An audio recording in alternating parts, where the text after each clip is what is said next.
বৃষ্টি আমার খুবই পছন্দ, কিন্তু এই ফার্স্ট টাইম আমার একদমই ভালো লাগছে না আজকের বৃষ্টিটা।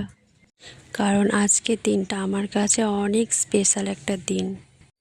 কারণ আজকে আমার সোনার বার্থডে। আমি একটা ছোট্ট ভিডিও শেয়ার করব। এখন তোমরা সবাই দেখতে পাচ্ছ এই বার্থডে রুমটা। তোমরা জানতে চাও না বার্থডে রুমটা কে ডেকোরেট? তোমাদের ভাইয়া মানে আহানের আব্বু খুব যত্ন করে আবেগ এবং ভালোবাসা দিয়ে এই রুমটা সাজিয়ে আহানকে গিফট করলো।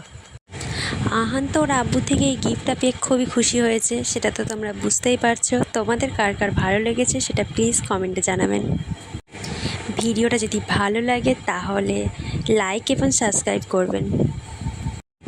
আহানের জন্য দোয়া করবেন, ও যেন সুস্থ থাকে, ভালো থাকে। আর সবথেকে মজার বিষয় হলো বার্থডেতে কেউ কখনো কাঁদে? দেখো আহান কেক কাটার বদলে কেঁদেই ভাসাচ্ছে। তোমরা কি বলতে পারবে আহান কেন কাঁদছে? ওর কি কেকটা পছন্দ হয়নি না অন্য কিছু? আমি সত্যিই জানি না। আহানকে প্রত্যেকেই বোঝাচ্ছে, ওর নানি আম্মি, দাদি আম্মি, ওর মামা, ওর আব্বু, আমি প্রত্যেকেই বলছি আহান বাবু কেকটা কেটে নাও, বাট ও কাটছেই না। আহানকে খুশি করার জন্যে আহানের মামা একটা রিং পরিয়ে দিল আহানকে ভালোবেসে। আহান বার্থডেতে আরও অনেক গিফট পেয়েছে, সেগুলো আমি এই ভিডিওতে দেখাচ্ছি না, সেগুলো আমি নেক্সট ভিডিওতে দেখাবো, কারণ ভিডিওটা অনেক বড় হয়ে যাবে।